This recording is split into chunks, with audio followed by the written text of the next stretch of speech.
Hello everyone, and welcome back to Minecraft. Obviously, it's no longer October, but I can't undo the drowned skin. I can undo the zombie skin, but not the drowned skin. So I've been out here in the desert for a little while, just trying to dry myself out and turn back into a zombie so I can change my skin back. And I'm just going to wait here a little while and see if... Oh. Well, that didn't work, did it?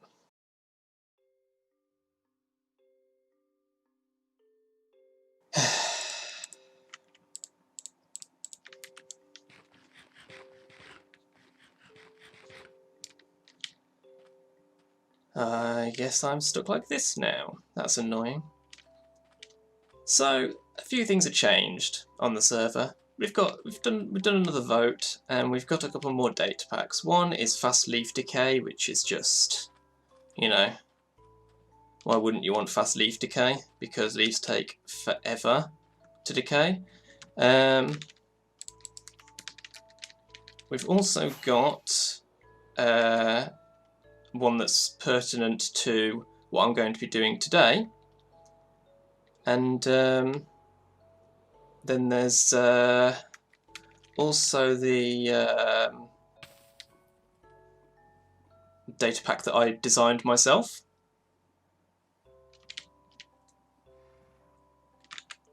When you have netherite armour and you catch fire, you get a short amount of fire resistance depending on the armour you've got. A full set of netherite gives you 15 seconds. And it's a bit like the water breathing from the turtle helmet. So it doesn't replenish by going in and out of the fire. You have to stop being on fire for it to reset. And I'm already probably going in the wrong direction and getting lost. Oh no, portal's over here. I have also integrated that with armoured elytra. So an elytra that has had a netherite chestplate merged into it will act like a netherite chestplate for my data pack. We had some discussion about the difficulty of the server because the nether is lethal now. We haven't lowered the difficulty, partly that's because of gameplay reasons, like the fact that villagers aren't guaranteed to convert to zombie villagers except on hard mode. But we've got the armoured elytra and we've got the fire resistance netherite data packs, so that should help. But then we come to the fourth data pack that I've added after it was voted in. The other thing I've added is a recipe for gilded blackstone, by the way. But the final data pack is, let's see, how far do I want to go with this? Enderman can teleport 32, so let's go 35 maybe, so this will be 140.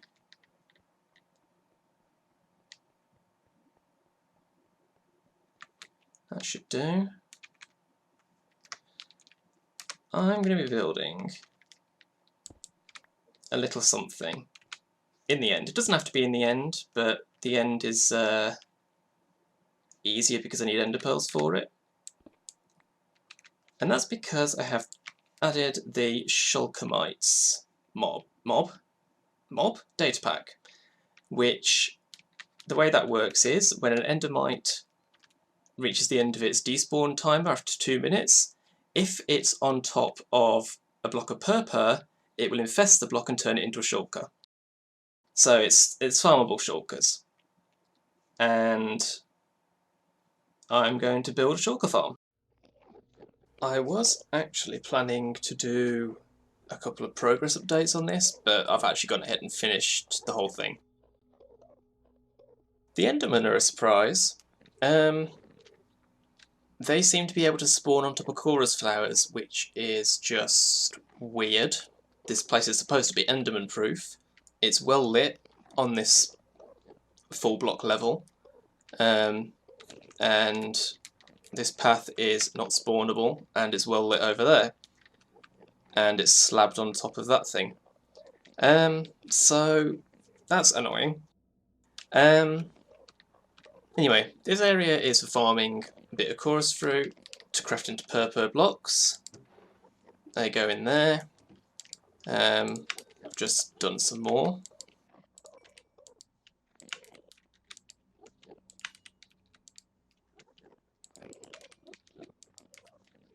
And the way this works is quite simple.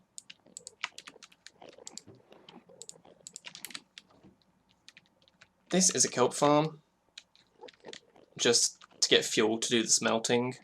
That all just floats to the top, goes over a lip, comes down, falls into a hopper back there, and goes into there. Straightforward. So, over here, this doesn't need to be very big because endermites don't spawn frequently, and they take 2 minutes to despawn. You're probably not going to get more than 4 endermites going at once, so it's not worth building this huge. The rails are so that the endermite can't follow you off the purple blocks, because mobs won't path over rails, so that keeps them penned in on top of the purple. And then you just wait for them to infest the block, produce a shulker, you kill the shulker, and then you replace the purple block. Simple as that. The beacon is for regen and resistance because of the amount of ender pearls you're going to have to throw. And everything is made out of blocks that shulkers can't teleport onto. Rails also help with that on the top surfaces here, but this trapdoor on the top is to cover that one. The walls are so that shulkers can't teleport onto the sides. The beacon has got walls around the bottom edge of it, and then black carpet over the tops. Basically, it should be impossible for a shulker to leave this area. That's the idea. These slabs have got slabs on the underside, so they're not full block surfaces. All pretty straightforward. This is a ridiculous number of endermen. So now, it's just a case of giving it a test, I think. So let's go and grab some ender pearls. And this is the reason why I built it next to the enderman farm. So all you do is you stand on the purple,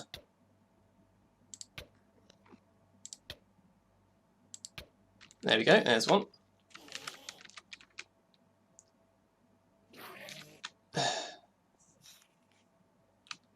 You guys are going to be problems, aren't you?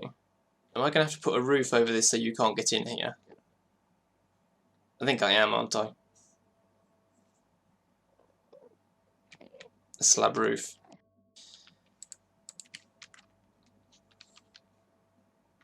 If I fly out over this way, far enough to despawn them, hopefully. Then fly in here so that these guys occupy the cap, and then hopefully I can get over here without any spawning over here. Good. Let's try this again.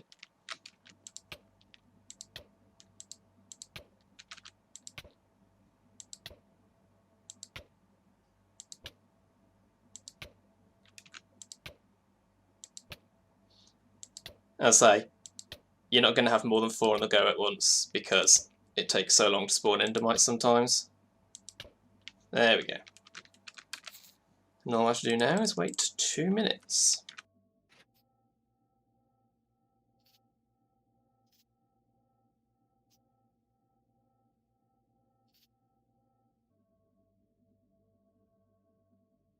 Huh.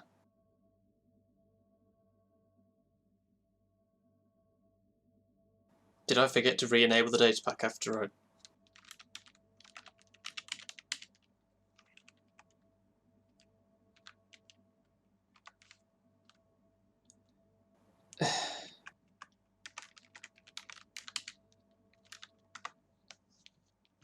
It helps if it's enabled.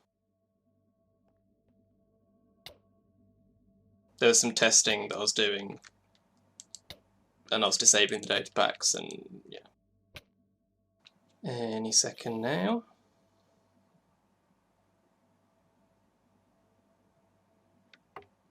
There we go.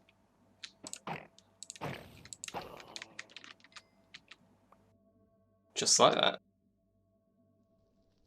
Well, I came over here to farm another skull because I need a beacon, and Goob's just given me one. Yeah, because I left my beacon at the shulker farm, so obviously I need to make a new one. Now, the shulker farm, obviously, in general is useful. Shulker boxes are great.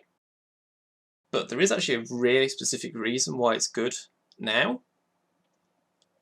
And that's because if the world feels like loading, that's because I want to start.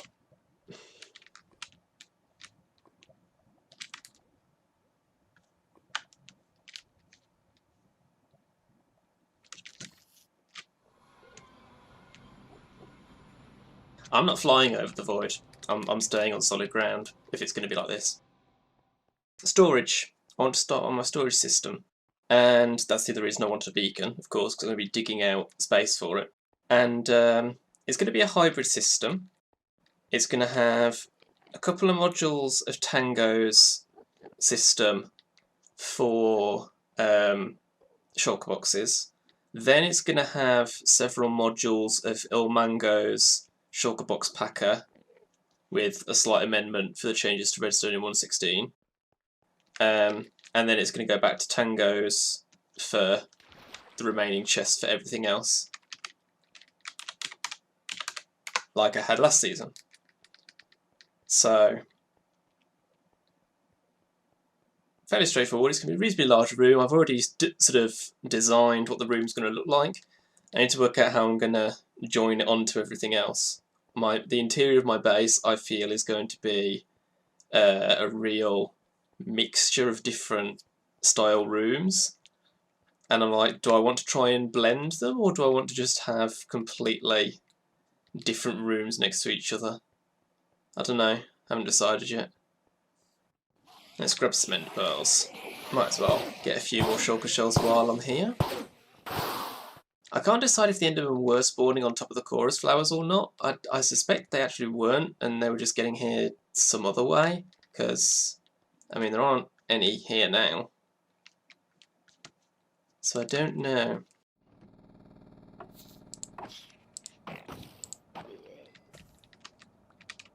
Huh. Apparently, for a brief moment in time, you can actually still kill the Endermite and get ahead. What are the odds of that? Okay, no, I'm thinking you've spawned up there.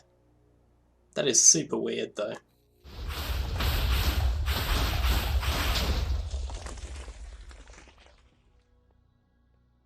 And there we go.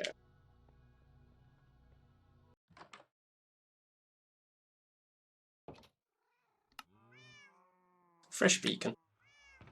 Wow, my ping is awful. I haven't done any more on the walls yet. I'm not sure about the glass platforms. I'm not sure I like how they look, and I'm really not happy about the snow. The snow, I can't do anything about it. I don't want to plaster lights on the wall. I want this to be a completely clean surface, apart from the glass and the holes, obviously, but I'd say I might just get rid of the glass. I don't know. So I'm thinking, storage, what layer shall I put it on? Bottom layer? Middle? Top? No, top's too narrow. There won't be enough room for it. It'll stick outside of the mountain. I think bottom. I'm thinking bottom layer. And do I want it on the north? Let's have a look at the mountain for a minute.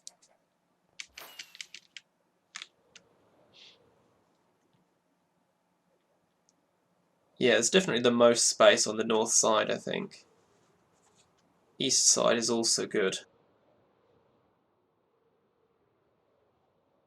I mean, down at Y10 it doesn't matter how big the mountain is, because you're just straight up under the ground.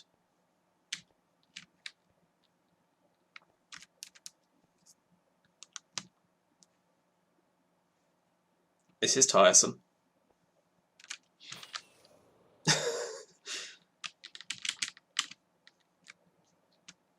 So I'm going to stick my beacon down, set it to haste 2, and start excavating. I need to dig out a space that's about, let's see, 30, 40... Yeah, about 50 blocks-ish. Maybe a bit bigger than that. And like 8 blocks tall or something. That kind of size. Today I learned that these will just grow into any space they go in, even if there's no room, and they'll just place blocks where there's air, even if it makes absolutely no sense for these blocks to generate here, not connected to the trunk. Doesn't replace anything other than air. It's not broken the stone or anything. Just fine. The build palette for this storage room is primarily crimson, stems, nether wart, crimson planks, that sort of thing. This is the space for it. It was a little tedious at that end because the beacon doesn't actually extend beyond about here, I think. Yeah. Yes, that's a pit in the middle. Yes, that's for something. Not anything important, it's decorative. So this is the space I'm working with. So let's see if I can just lay out. Let's see how many. 6 and 8, 28. Let's do another one then. Just need a few more stems. I want to mark out where the outlines of the structure are going. So this one grew a short one, so everything generated. Just need a hoe for this. Yeah, my ender chest is full of junk. I need to sort it out. But then, that's what storage systems are for. And yes, there's another slime chunk over there that I'll have to spawn proof. One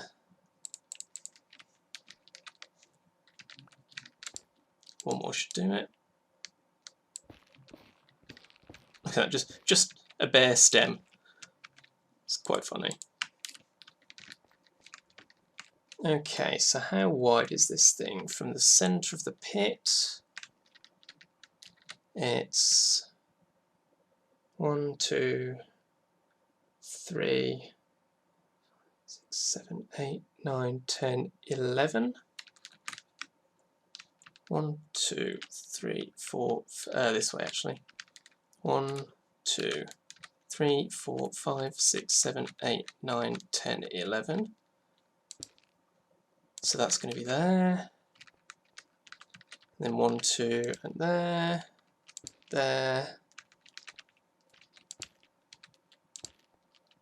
3, 4. That's not right. 1, 2, 3, 4. That should be there.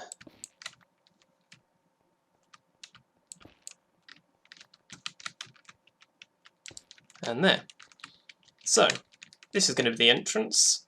There are also going to be passageways there, there, and there, where there's a 3 wide space. This will be the input chest, this and this will be the shulker box sorters, and then 1, 2, 3, 4, 5, 6, 7, 8, 9, 10 will be the bulk storage shulker loaders, and then the rest will be chest sorters, same as last season. I'm going to go with Tango's design again. I considered Nem Bombs, but Tango's, I mean, I'm sure Nem Bombs works. You know, nothing whatsoever against Nem Bomb. I'm sure his design is perfectly good. But I'm familiar with Tango's, it's tried and tested, so I'm going to go with that. And I mean, Nem Bombs is supposed to be lag friendly because it hasn't got the redstone dust updates. I guess. I don't know. Maybe I will do Nem Bombs. I'll have to look at the footprint of it though. I might have to expand this cable or something. I mean, this is all this space back here behind this is for the redstone. I found plenty of redstone while digging this out, which is great because I'm going to need loads for the build. But yeah, I need to gather plenty more crimson stems and also nether brick, red nether brick, shulker boxes. That's pretty much it. There's a couple of other materials, a little bit of blackstone, a little bit of basalt, and nether wart. I've got loads of nether wart. And there we go. That's done. That didn't take too long actually. The materials weren't massively hard to get. So that is the structure of this done, and well, really the title of this episode has a double meaning because this is the shell of my storage room. So obviously, as I say, you're going to have shulker boxes, bulk storage, normal storage all around there, input chest, output chest. I'm still going with the black concrete to make it look like a hole because I just love that effect so much. Got the same down here. In this little corridor because I can't have anything in this space because there's going to be redstone here. So I just extended this corridor out a bit, and this is where I've got my workstations. So crafting table, a couple of furnaces, cartography table, loom, smithing table, stone cutter, grindstone, ender chest, blast furnaces, smokers, anvils. Don't need the archery table because it still doesn't do anything yet. Up here, you can see I need to put some blocks in just up there to hide the stone. Because obviously nothing connects to this wall. But yeah, that's the framework. I might duplicate this on the other passageways as well. I probably will. But the finishing touch, the centerpiece, is that.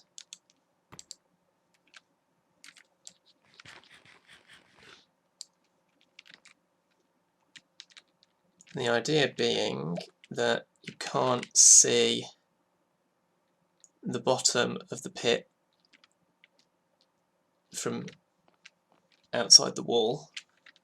I mean, if you jump up on here, then yeah, you can, but just the illusion of it going downward forever, which I like. So yeah, next episode I'll probably put all the redstone in, or I might put all the redstone in off camera. I haven't decided yet. But one way or the other, I expect by the end of next episode I will have a working storage system. That's the plan. But that's going to be it for this episode. If you've enjoyed the video, remember to leave a like, share, favourite and comment, help support the channel. Follow me on Twitter to stay up to date what's going on, and subscribe if you want to see more. Thanks for watching, and I'll see you next time.